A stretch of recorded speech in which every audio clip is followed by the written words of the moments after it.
Hey y'all, welcome to this week's episode of the Sith Justice Warriors Podcast, where we talk movies, comics, anime, gaming, and everything under the twin suns of Tatooine.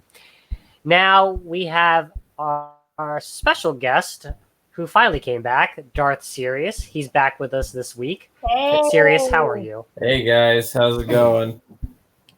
Cool. While you were out in the New Year's special, we talked about what we were looking forward to in 2020. So before we dive into this week's topics, what are you looking forward to now that the year has started? Well, just like, if I learned anything from 2019, it's that,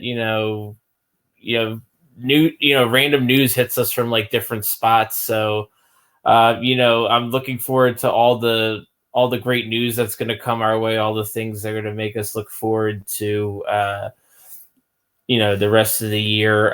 As far as me personally, I know that this past year I finally got the chance to replay and rebeat Final Fantasy VIII. This year I plan on tackling Final Fantasy IX. I'm also hoping to possibly do a live stream of my playthrough through that. So fans definitely stay tuned for that. Other than that, just the usual, upcoming conventions, all the upcoming movie news, especially involving Doctor Strange and Moon Knight, two of my favorite Marvel characters of all time. I'm hoping that there's unfortunate news that the director bowed out, so I'm hoping that he ends up getting brought back the same way James Gunn got brought back for Guardians. So, fingers crossed. Wait, you're talking about did you say Doctor Strange's director? Doctor Strange, yes. All right, we'll talk about that because it's part of our news run, and we'll actually talk about Phase 4 as a whole. So, okay, let's go. Yeah, so let me dive into our news flash here. Lots of news around the MCU now that Star Wars has died. Is on pause.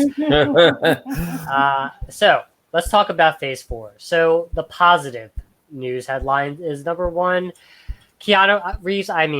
Christian Bale. Christian Bale is being tagged for Love and Thunder. I know that Lumpia just thinks that Keanu Reeves solves everything, but no, this is Christian Bale. So Christian Bale is being tagged for Love and Thunder, and according to the Hollywood Reporter, the different characters he could be in the running for was either Beta Ray Bill, which is kind of a interesting one. Also Balder the Brave, Gore the God Butcher, and there's a Dario Agger, and I admit I'm not very well versed with Thor. So those are the rumored roles in Christian Bale. So no matter what, I think he's a great actor. Very interesting personality. If you all saw the Terminator outburst he had at Terminator Salvation, but I think that's one of those memeable reactions that he did. But that being said, he's a good actor, so I'm interested to see where he can go. So the next non-MCU, but actually sort of Marvel related, is the Morbius news. Is that the Morbius trailer is being rumored to be dropped tomorrow, based on the fact that there was Tyrese Gibson teased that there's a Morbius trailer going to drop, and I think Jared Leto is the rumored person acting in that role. So I haven't really heard much about it. I know it's a Spider-Man thing, and given Sony wants to try to make their own Spider-Verse, this will be interesting to see if they learned everything that they could from Marvel, so that's something to watch there. And then Sirius's favorite, Moon Knight, is expecting to be filmed for its Disney Plus series starting in August. That's the rumor. Interestingly enough, if that's the case, no one has been tagged as Mark Spector, the Moon Knight. So it'll be interesting to see. Daniel Radcliffe, who we all grew up with as Harry Potter, is being rumored for that role. I actually was wondering if Christian Bale, serious, quick question, wouldn't Christian Bale actually be a better one? It's I think so, and like especially with with Christian Bale as playing such an amazing Bruce Wayne and Batman. Because for me, like when I think of Moon Knight, I think of Batman in so many ways because he's a vigilante. I think he's a lot more darker and more vicious than Batman, and I think he has a lot of more. His personality is a lot more mysterious because of his, like I said, with his multiple personalities. But I think Christian Bale would make an incredible Moon Knight. As far as Daniel Radcliffe, I could see him playing Mark Spector. I just can't see him as the actual Moon Knight, like in the suit fighting crime. I see that more towards an actor like Christian Bale. Cool. All right, we'll have to watch that and see how that goes. So that was the good stuff. Let's talk about the fun stuff. And the gift that keeps on giving is Captain Marvel. Captain Marvel writer Kelly Sue DeConnick has been interviewed by, let me pull that article up. She was interviewed by a place called Sausage Roll. That's an interesting What website. a name. Jeez. Sausage Roll. It looks like an Australian website because it says .au or Austrian. Who knows?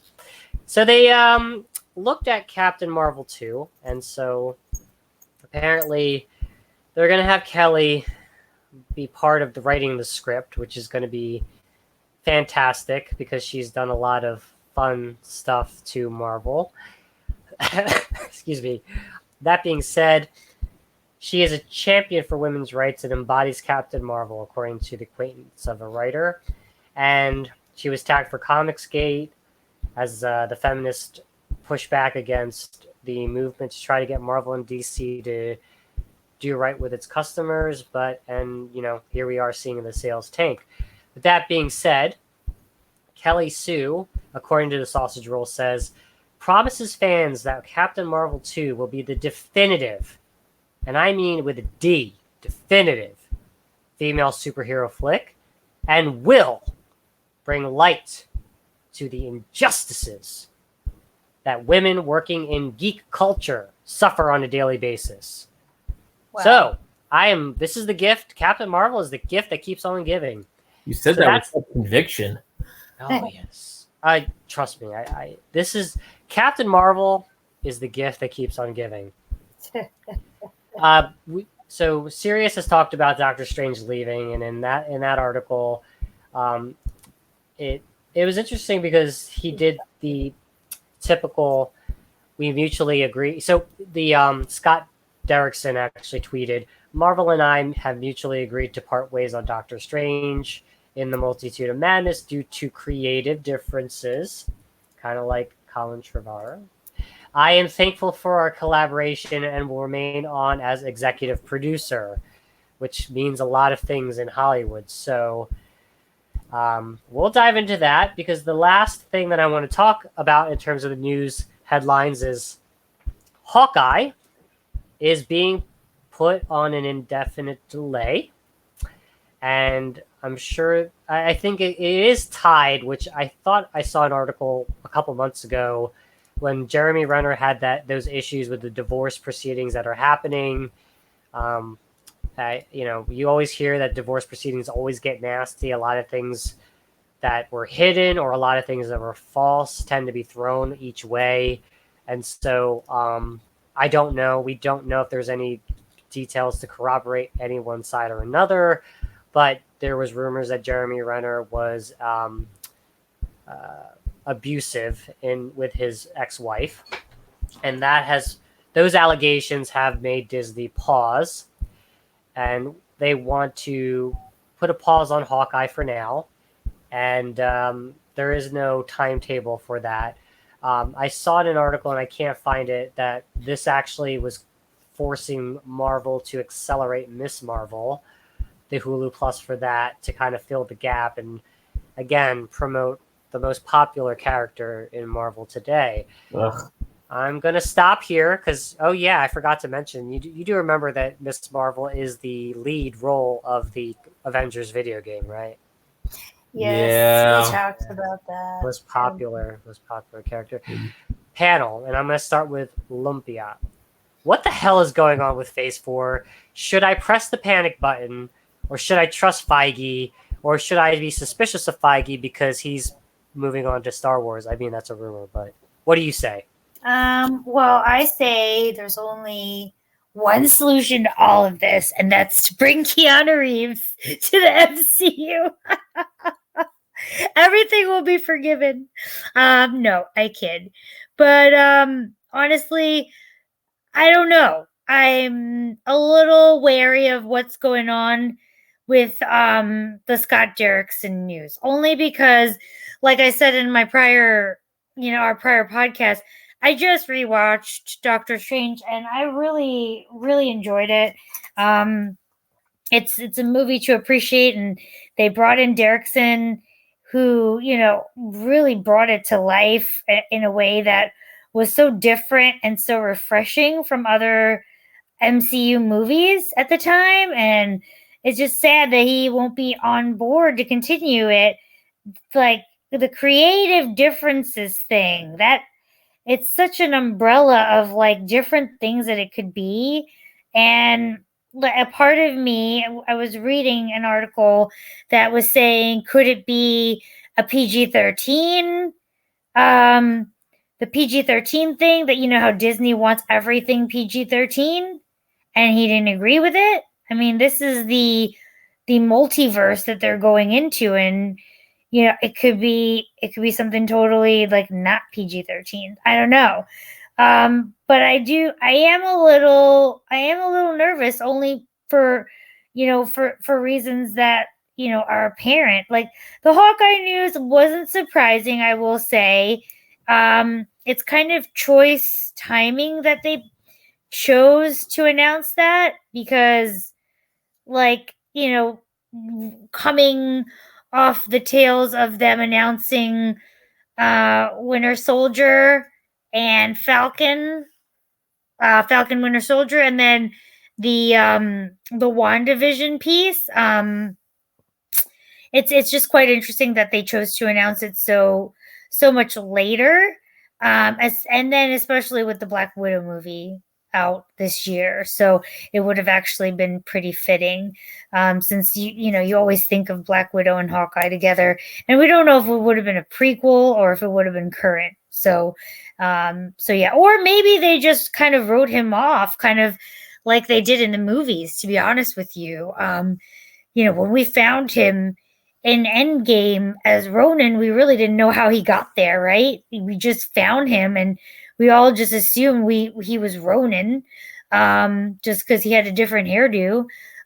So yeah, I and a different outfit. So I don't know, but I digress with the Hawkeye thing. I have to wonder about Phase 4.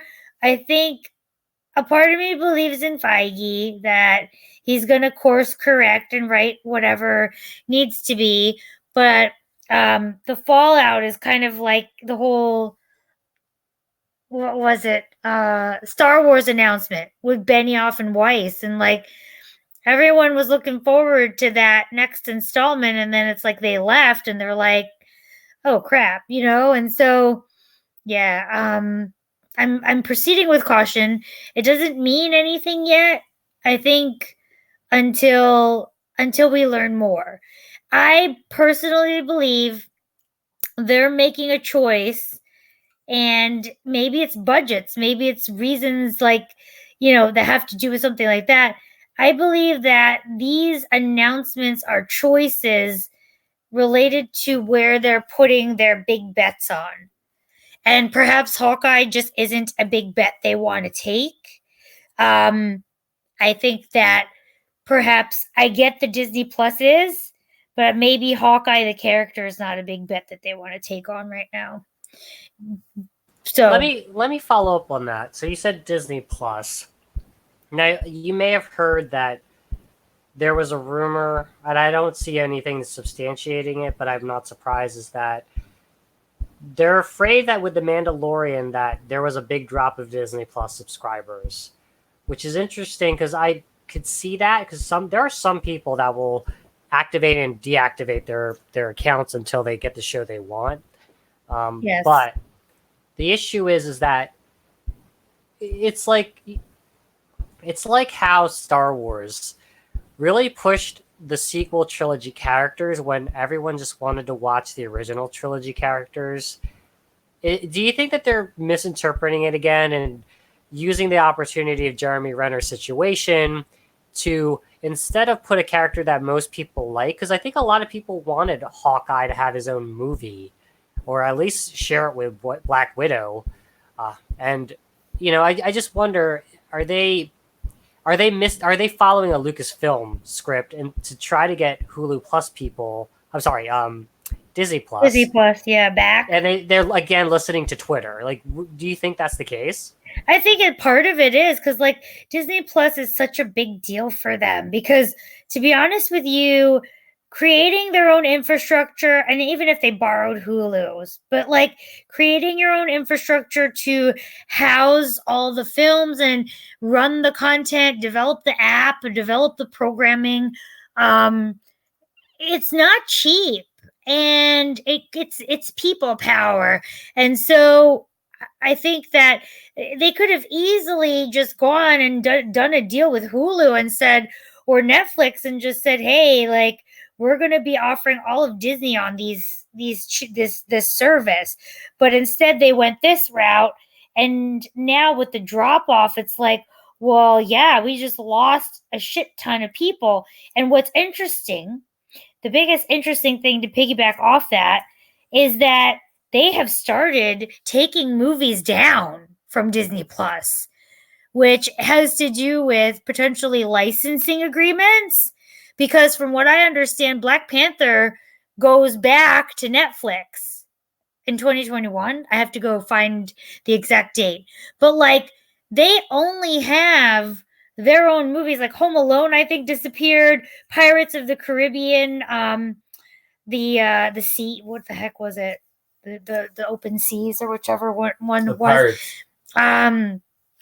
That one disappeared. Like, so slowly but surely, they've actually been taking off movies, which you have to wonder, why are you taking off movies when they're yours? So it's really, really, really strange. Yes, so yeah, I think there's something to it. Sorry, what were you going to say? It's like they're renting their own movies from other companies. Yeah. And then they had that problem with Star Wars. I think that they couldn't get the distribution rights from something because of the way that it actually didn't.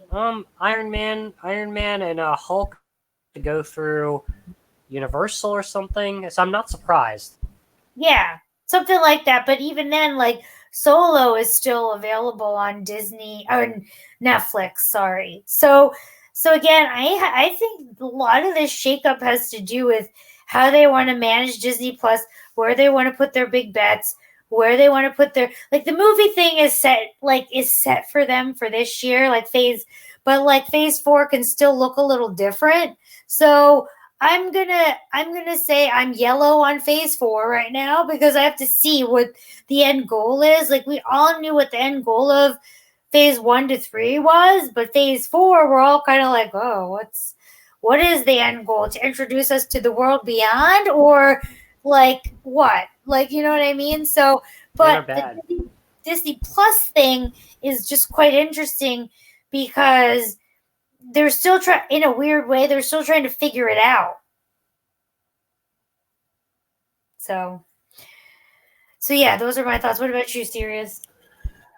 I mean, yeah, I would say it's a cause for concern. I mean, especially for me personally, because I recently watched Doctor Strange as well, and it's by far one of my favorite movies of the MCU to date, if not my favorite. Especially because Doctor Strange has always been my favorite character in the comic books, and especially getting Benedict Cumberbatch to play Doctor Strange, and just how everybody that was involved with that movie was able to bring to life this incredible and like mysterious character, and the way they actually introduced the mystical aspect of the Marvel universe. I thought it was very well done.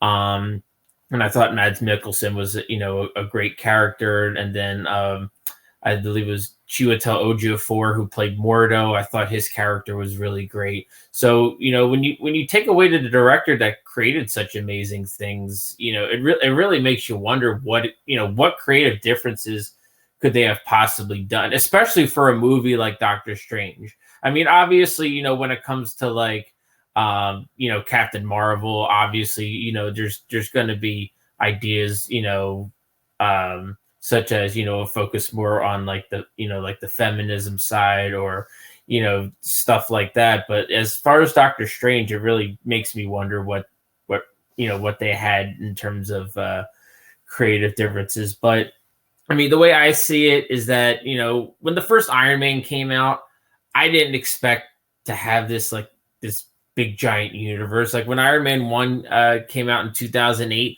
I didn't expect to see Thanos 10 years later. I mean, it took a lot of movies to eventually, say, hey, oh, by the way, we're going to eventually include Thanos in this whole MCU. So I feel like Phase 4 is not only just a beginning of a different phase, but, they also have to realize what can they possibly set up? Like, what could it be the next big thing to set up? I thought, with the movies that they did and the way they constructed it, they set up the Infinity saga very well with the Gauntlet and Thanos. So, and especially with, just getting the rights back from Fox, slowly incorporating Fox characters, that's for me the big question mark is, what's the end goal of not just Phase 4, but like I said, what's the next best thing? Like, are they going to include like Galactus? Are they going to eventually include maybe Fantastic Four? Like, I'm just curious. I can understand why they're being so panicky, because what they do now in Phase 4 sets up the future of the MCU. So I really hope that they get their shit together. And I hope Derrickson comes. Like I said, I hope Derrickson comes back the same way James Gunn is coming back for Guardians 3. So, but yeah, I would be a little worried, but I wouldn't push the panic button just yet. Yeah, I mean, I don't know. I am on the yellow side, of the red light, green light, yellow light. But the issue that I have is I kind of was talking about this a couple, when we basically started this podcast, was that everything circulating with the whole Hollywood trend. And, I don't know if you saw the Ricky Gervais roast of Hollywood and their views of pushing politics that most people don't listen to. I think that the biggest question is, you have Lucasfilm, as your cousin. You see what you've done on your own, and you've seen what Lucasfilm has done pursuing that little, whatever agendas that they want to push. Do they not see how they counted money by doing it their way? Maybe this was Feige's plan all along. Get a lot of people in so that they could pump out that stuff because they think they hooked everyone, that everyone's going to stay. But normies are normies. They're not going to watch the movie 5 times. Hell, they won't even watch it more than once these days. Look at Rise of Skywalker. I mean, yeah, that'll make $1 billion, but I don't think it's not even trending to look like it'll make over Last Jedi, which is kind of sad. Sorry to bring in Star Wars, but I think it's a good comparison, knowing that you have a case study. You have Lucasfilms to say, this is what they did, and the fans were so divided that normal people just walked, they'll see it, and that's that. Marvel's letting their comics division sort of have that take hold, and I just hope that Kevin will come to his senses and say, look, the comics can be whatever the comics want to be. I could take whatever I need from the comics, but I do need to make a good storytelling. Like, I need good storytelling, good actors, and an enjoyable movie. And, as much as I was first offended by Martin Scorsese's, commentary on superhero movies, he's kind of right. I don't go to Marvel superhero movies, let alone superhero movies in general. I don't go there to get, my mind to consider what is humanity like. I think I go there to enjoy it. I go there to forget. And if I just happen to say, yeah, that just happened to actually apply to this. Oh, I never thought of things that way. It's more organic. That's what it felt like. If there was any messaging in any of the MCU, it just happened to be there, but it was never forced. So I kind of wish that they just accept what they are, which is they're enjoyable movies that normal people just want to watch. But we're going to have to see. It's trending to be what I thought it was going to be. And so, it's more topics for us to talk about. How about that? Yeah, exactly. Yeah. And we'll see. We'll just have to wait and see. I mean, I think there's even bigger news on the horizon. We haven't even hit SDCC yet for 2020. And I mean, they could blow this out and just, drop a lot on us come July. So, I think there's more to come, like that could potentially be good and outweigh the bad. But I think the cracks are starting to show, kind of what you said, and they've got to address them now. Because maybe it was the plan or maybe it wasn't, but there are definitely cracks that are starting to show. And I think they started, to your point, serious, they kind of started around the time that James Gunn left because of those tweets. And I think they just built on all of that. And I think that in conjunction with Star Wars, I think it's just management, leadership maybe, but I think there's agendas involved in this and they're pushing it down and the cracks are just starting to be uncovered from the pressure. So we'll see.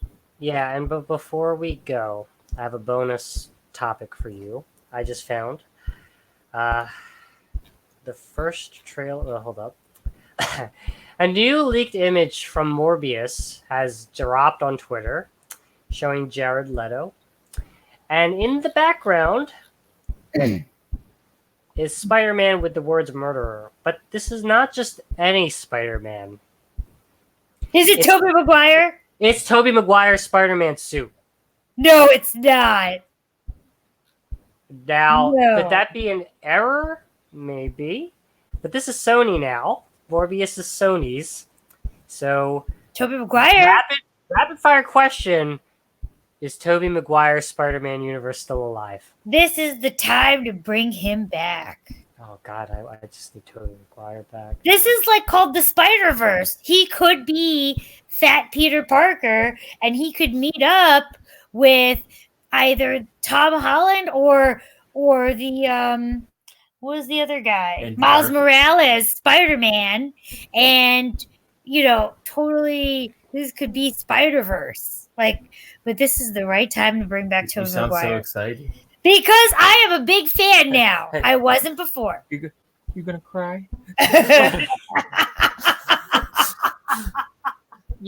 just love looking at Jared Leto's picture, and I'll put that link on the description. But I'm just thinking, could it have been Keanu Reeves that you could have had instead of Jared Leto? No, Keanu Reeves deserves better. He deserves something epic. Something along the lines of Neo from Matrix. God. Epic. It's gotta be epic. Keanu Reeves, epic.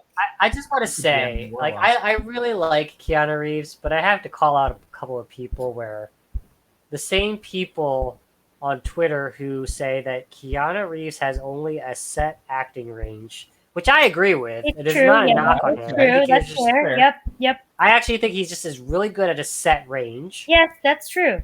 But now that everybody's like, Keanu Reeves is coming to save the Star Wars universe. Keanu Reeves is going to play Wolverine. Keanu Reeves is